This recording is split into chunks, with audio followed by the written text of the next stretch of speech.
Jemaah syukur makmullah, bersyukur kita kepada Allah atas karunia yang diberikan kepada kita, yaitu nikmat iman, nikmat Islam, sihah wal afiyah wassalamah. Kita mensyukuri semua nikmat itu sehingga kita termasuk orang-orang la in syakartum la azidannakum, yaitu orang yang bersyukur akan ditambah lagi keberkahannya, kebaikannya oleh Allah Subhanahu wa taala. Kali ini kita membahas bagaimana berita gembira yang disampaikan kepada orang-orang yang beriman, orang-orang yang beramal soleh, yaitu berita yang nanti akan kita saksikan. Sungguh Allah itu tidak pernah mengingkari janji. Surat Al-Baqarah ayat 25 yang barusan saya baca artinya adalah, dan sampaikan berita gembira kepada mereka yang beriman dan berbuat baik, bahwa bagi mereka disediakan surga-surga yang mengalir sungai-sungai di dalamnya. Setiap mereka diberi rezeki buah-buahan dalam surga-surga itu. Dan mereka mengatakan, inilah yang pernah diberikan kepada kami dahulu. Mereka diberi buah-buahan yang serupa, dan untuk mereka di dalamnya ada istri-istri yang suci, dan mereka kekal di dalamnya. Inilah berita gembira yang disampaikan kepada orang-orang yang beriman dan beramal soleh. Jamaah rahimakumullah, dalam tafsir wa basyiril ladzina amanu, dan sampaikanlah berita gembira kepada mereka yang beriman. Jadi Allah memerintahkan kepada Nabi Muhammad SAW untuk menyampaikan kepada umatnya berita gembira. Jadi kalau Allah mengatakan ini berita gembira, sudah sejatinya lah orang-orang menerima berita ini.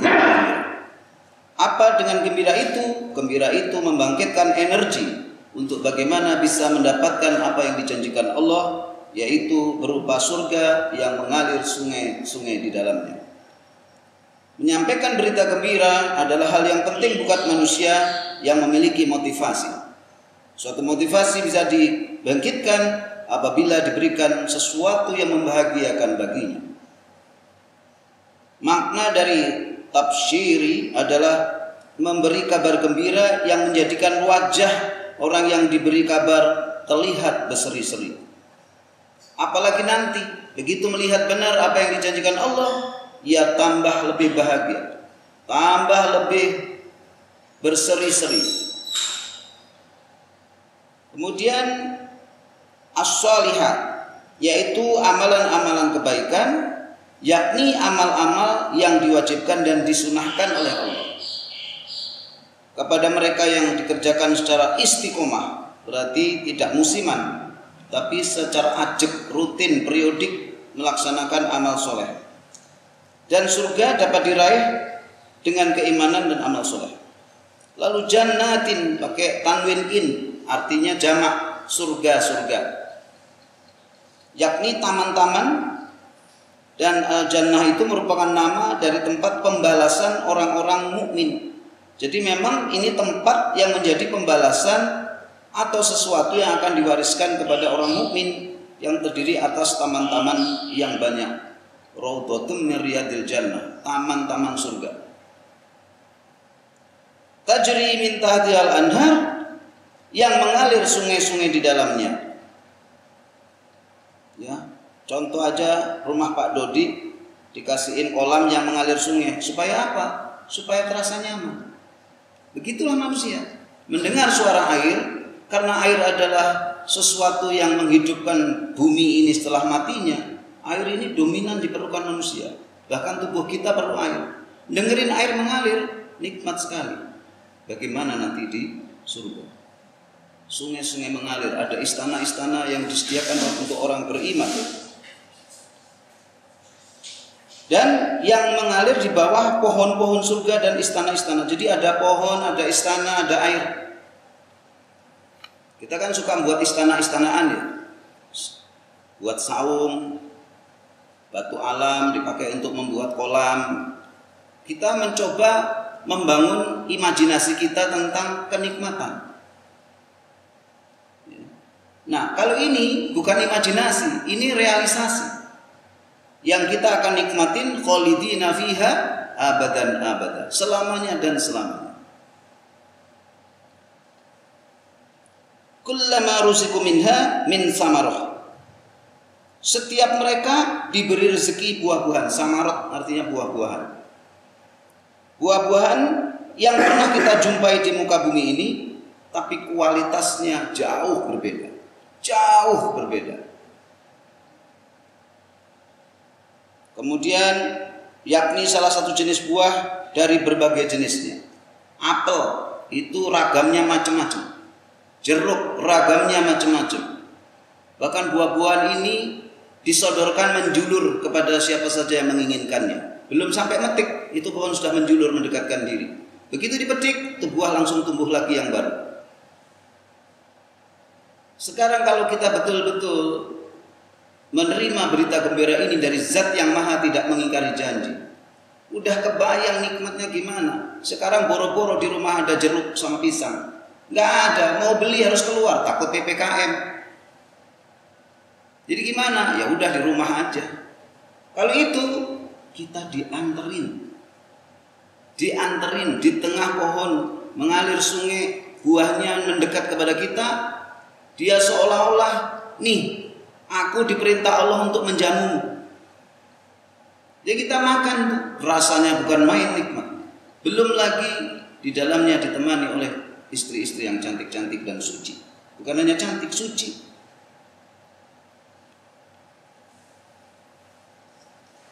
Kemudian qalu hadzal ladzi ruziqna min qabl. Mereka mengatakan, oh ini yang pernah diberikan kepada kami dahulu ketika di dunia. Pisang ada, nanas ada, apel ada, semangka ada. Tapi mereka bilang, wah kok beda banget rasanya dengan yang di dunia. Jelas di dunia kan tidak bebas dari kuman, tidak bebas dari gangguan setan, tidak bebas dari polutan. Dan di surga bersih, tidak ada keharaman. Jadi ya pasti beda kualitasnya. Gini aja deh, beli buah di Istana Buah dengan buah di Pasar Bogor, gimana bedanya? Jauh. Memang harganya beda. Iyalah harganya lebih mahal. Surga juga lebih mahal. Makanya harga mahal ini untuk orang-orang yang mahal. Mahal apa? Orang yang nilainya di sisi Allah, inna akramakum indallahi atqakum. Orang-orang yang mulia di sisi Allah. Karena apa? Karena takwanya.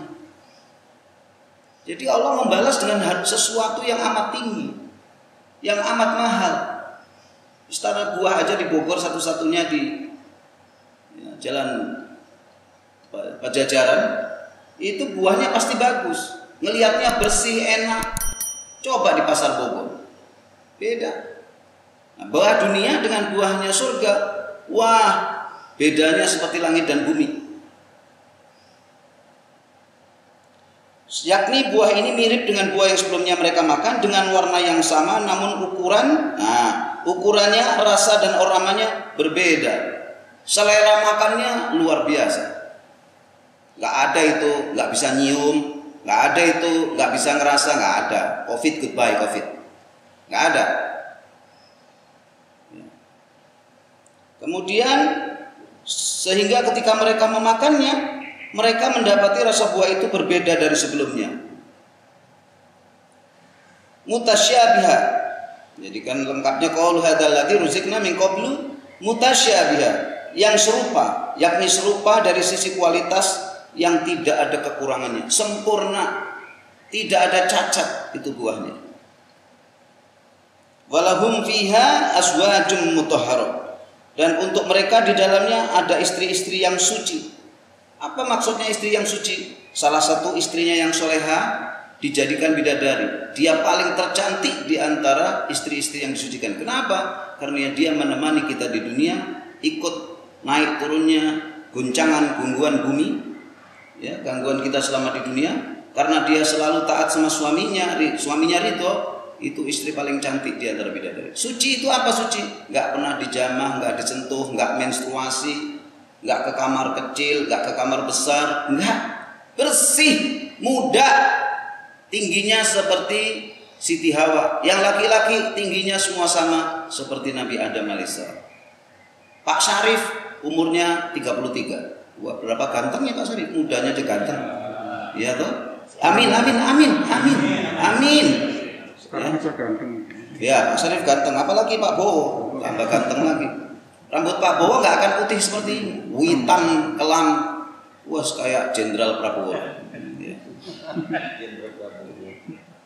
Jadi suci di sini adalah tidak mengalami yang biasanya dialami para wanita seperti haid, nifas, kotoran lain.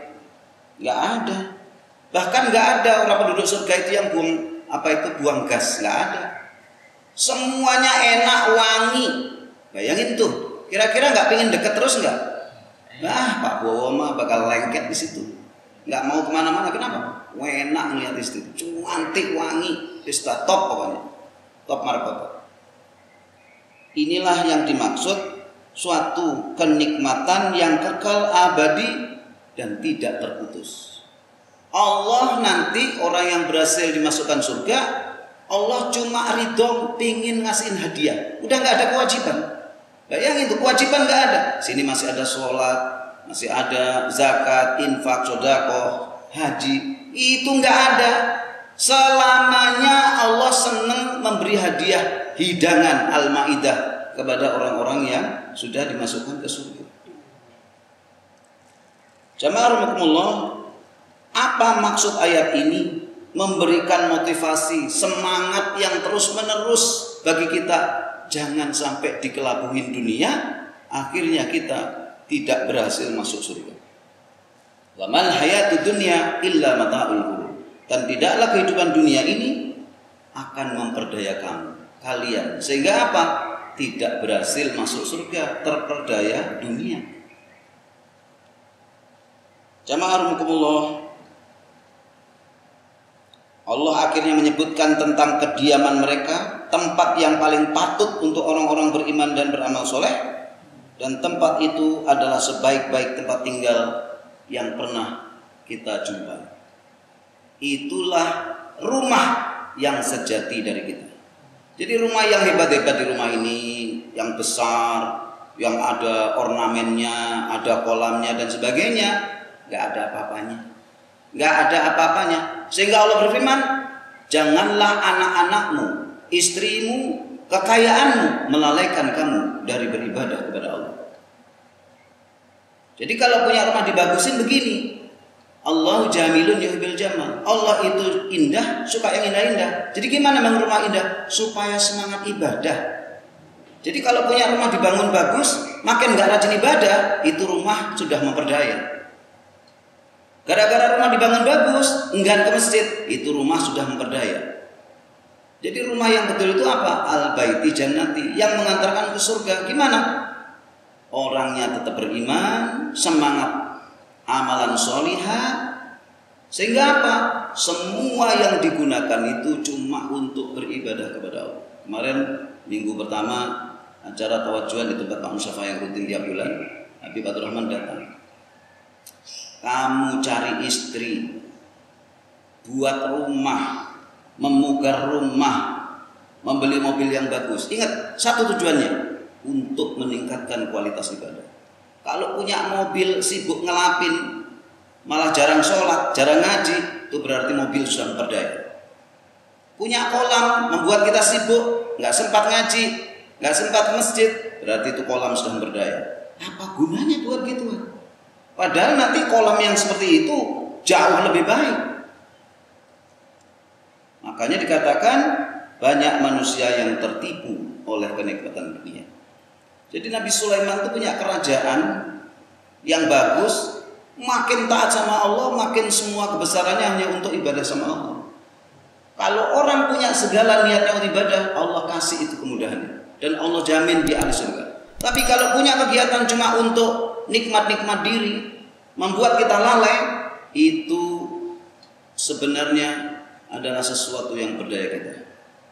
Insyaallah jamaah Masjid At-Taqwa adalah orang-orang yang terpilih untuk bisa selalu membedakan mana kenikmatan sementara dan mana kenikmatan yang abadi.